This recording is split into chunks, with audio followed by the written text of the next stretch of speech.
tutorial, we've got an image sent in by All About Wanderlust. So let's get over to their Instagram. I'll show you their work, talk about their style a little bit. So if we just come down, remember, go give them a follow down in the description, guys, and tell them you found them through this tutorial. That would be so helpful.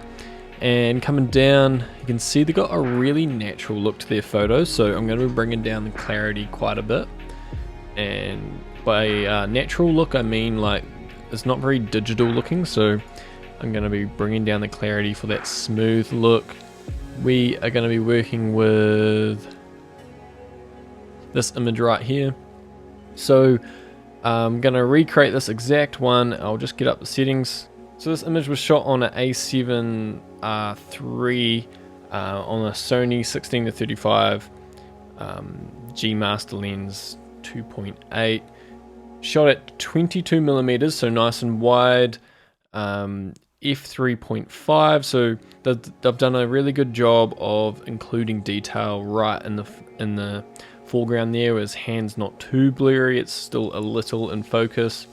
ISO 50 and then a shutter speed of 200.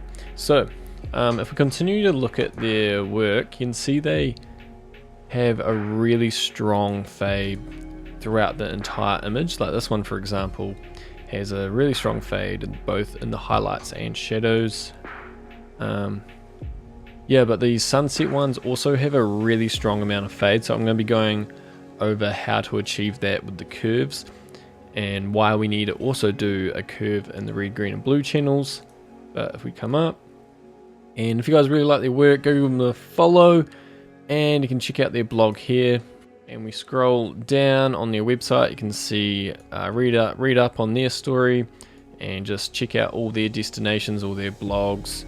So yeah, come over here if you're interested in that, giving them a follow, and let's get into this tutorial, see if we can create something really smooth and natural with a strong amount of fade like these shots right here.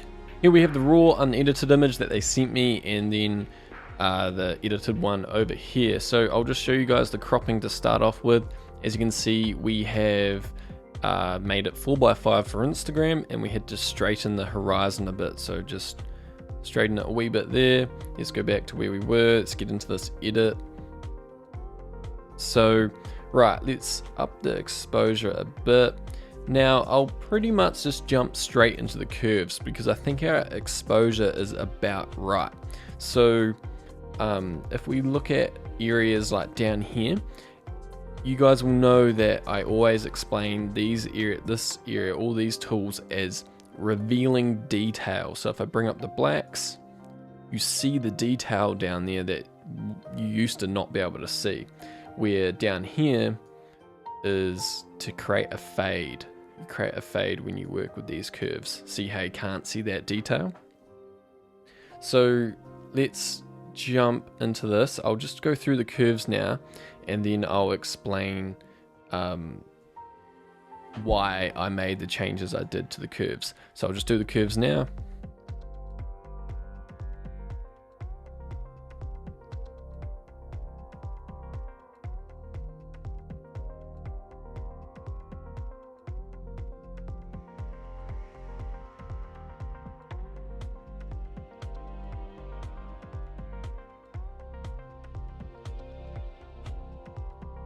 Okay, so that's the curves done. I'll just bring up the exposure a bit. So go about there. So I just want to explain why I had to do a red, green and blue channel. So first of all, if I just flatten this one, so we've just got the red, green and blue channel active, you can see how the red, green and blue channel is just adding contrast.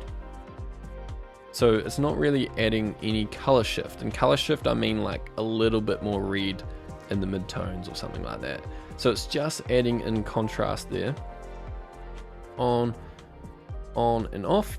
And the reason we need that little bit of contrast is because then we can add in a strong. So we just come back, undo, undo, undo. Now we've got that curve back. And this curve here is giving us that fade. And if we didn't have this extra contrast in the red, green and blue channels, this would look extra faded out. So let's do that. Reset red, green, and blue, and we've just got this curve active, and you can see how it looks really washed out. Those blacks aren't dark at all, those whites aren't bright at all, and there's no color pop either. And then you might be like, why not just add the contrast in up here? Now, these tools up here affect the image differently to the curve down here. Lots of people say, why not just bring up the blacks here? But that brings out detail in the blacks. Like, it actually makes your image brighter in the blacks. Whereas if I brought the blacks up here, it creates a fade. So it affects the image differently down here and up here, shifting the blacks or the whites or the midtones. So we just needed that extra bit of contrast by doing a simple S-curve in the red, green and blue channels. And then that allowed us to bring our blacks up a lot, get a strong fade. But if we didn't have the red, green and blue channels, we wouldn't have had enough contrast to pull off a strong fade like this. It would look too washed out. So hopefully you guys understand that. We'll move on. So up here, you can see we don't need to do much work up here at all. We pretty much have the same exposure. So for example, shadows could maybe come up a bit as we look a little dark around all these areas. So we'll just bring them up a bit. We do have a very flat look. Let's bring the highlights down a touch. Okay, we're about good. This image is very smooth, so we will drop the clarity by 10. And if you're after the real natural look to your images, bring down the clarity. It will take out all the digital effects. Sometimes images look quite digital, and they can look very natural and smooth if you bring down the clarity.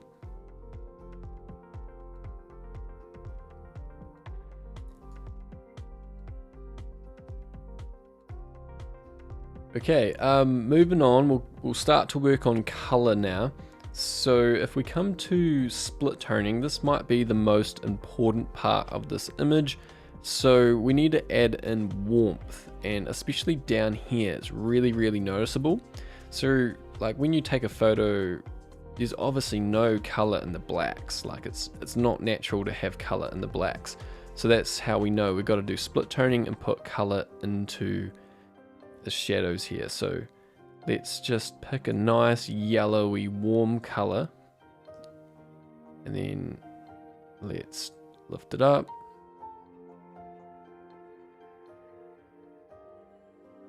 And then same for the highlights, we want to warm it up.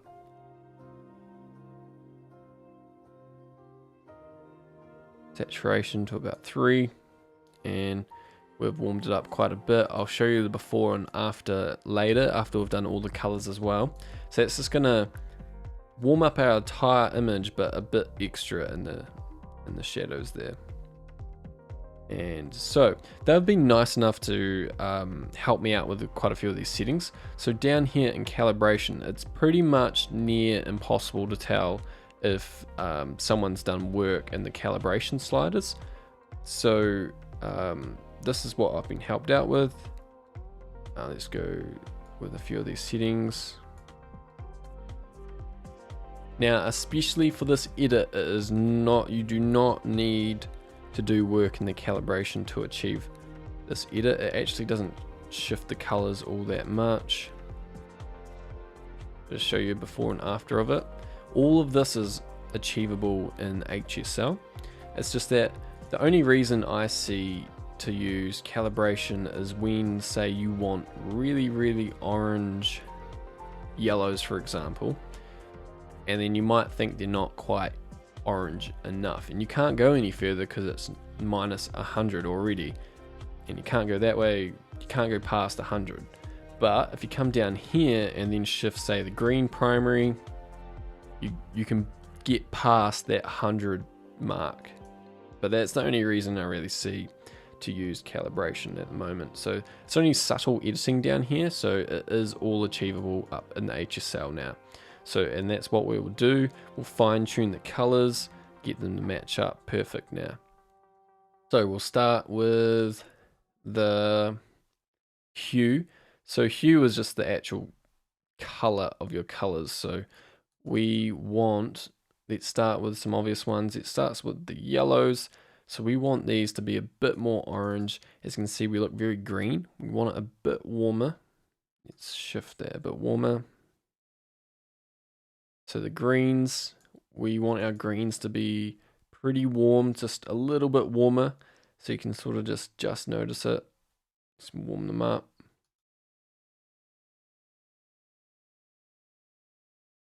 So if we look at the oranges, so the oranges are gonna affect our skin tones. And if you just look at his hand, you can see it looks very yellow. We want more redness in it. So let's shift it this direction. And then as for the reds, we look very red and we want it a little more orange. As you can see, if you just look real closely, let's just go a little in this direction.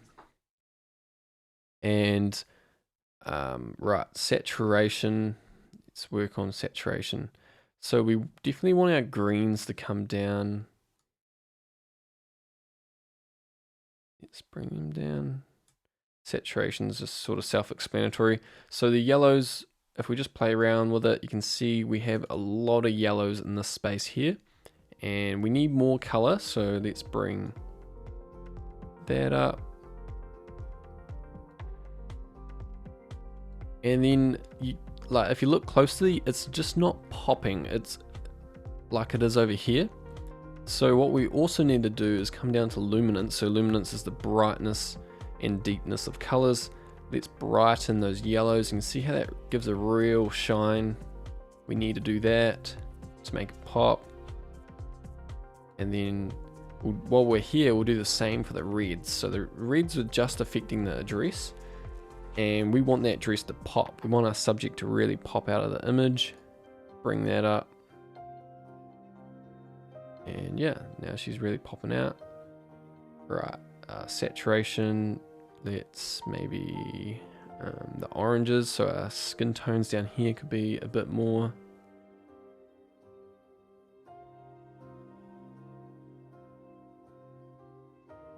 Blue. That's just the background back there.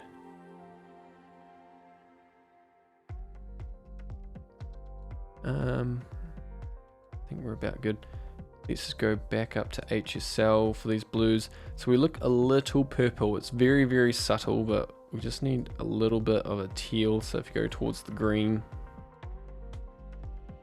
same with those aquas. They're about good. So the aquas are sort of in the shadows a bit more.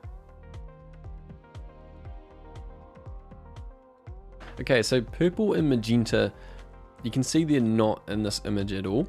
And that's very common. Very rarely purple and magenta is in the image. But what I see all the time is people shifting them towards a red. And I think the reason why people would do this in their presets is because if they are in the image, they sometimes show up in skin tones. And you definitely don't want like a purple or a pink in your skin tone. You'd much rather a red or an orange. So you just move them in that direction, and then when you're applying presets and stuff, it won't put a random purple into your skin tones every now and then. And then saturation, bring them down. And then we're good for luminance. And if I just show you the split toning again, because we did this early on, you can see how that makes a really big difference to this image. See how we've got almost blues in the shadows down here? That might be because we didn't perfectly match up our curves here. Like maybe see how that adds warmth into the image, coolness, warmth. So maybe we pulled that down a tiny bit too much, but we can do it in the split toning. Remember, I was just using these curves as creating contrast rather than trying to change colors. Yeah, and then we should be about done. No grain, it's very, very smooth, no vignetting. Don't need anything else. Sharpening, we've got a really smooth looking image. Normally, if I bring clarity down, I probably bring up sharpening, but I think we're about right for this. They've gone for a very smooth look that I personally really like as well. Yeah, and then if we just come to brushes, and we've got one placed already right here. If I just tick this box, I'll show you where it's affecting. So just the hat there, and all that we want to do is make our subject pop out a bit more. So let's just up the exposure. And what happens when you bring up the exposure is that you lose contrast as well. So you can sort of see how we lost color when we brightened it. So we just want to add in a bit more color, like add in some warmth, a little bit of saturation. Adding in contrast will bring back a bit of color because you do lose contrast as well. We'll drop the clarity, smooth it out a bit, because bringing up exposure, what you're doing is bringing up all of these. So you're bringing up the highlights, shadows, whites, and then when you're bringing up the whites and highlights, especially the whites, can start to look quite harsh. So I'll just drop the clarity. You can see how that smoothens the brightness as well as the texture. And then it looks pretty similar to the one. We'll actually bring it down.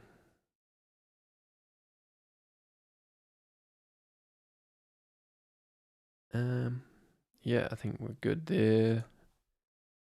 And yeah, that could be the end of this edit, guys. So if I just hit the reset, there's our before. And if I hit Command Z, that will undo that. And there's our after. So yeah, split toning was a big key in this, adding in contrast, just a real basic S-curve. And then because we have more contrast with the red, green, and blue channels, that allows us to get a stronger fade in this area here, because otherwise would be washed out. And yeah, our exposures up here were pretty good, very natural looking image. Yeah, that's about all, guys.